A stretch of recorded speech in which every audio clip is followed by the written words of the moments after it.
अध्यक्ष महोदय, मालेगांव में 10 लाख से ज्यादा की आबादी है, 3 लाख से ज्यादा वोटर हैं। मालेगांव टेक्सटाइल सिटी है, पावरलूम मजदूर जो है रहते हैं, 67% लोग झोपड़पट्टियों में रहते हैं। टीबी है, कैंसर है और बहुत सारी बीमारियों से लोग जूझ रहे हैं।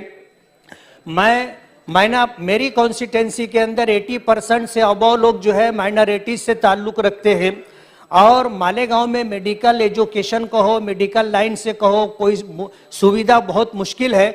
मैं आपके माध्यम से मिनिस्टर साहब से, सरकार से ये गुजारिश करता हूं कि मालेगांव के अंदर एक माइनॉरिटी मेडिकल कॉलेज दिया जाए ताकि माइनॉरिटी के लोगों को जो है मेडिकल एजुकेशन और दूसरी सुविधा मिल सके। मैं आपका बहुत बहुत शुक्रगुजार हूं कि आपने मुझे इस मौके पर चर्चा के लिए 2 मिनट का मौका दिया। बहुत बहुत शुक्रिया।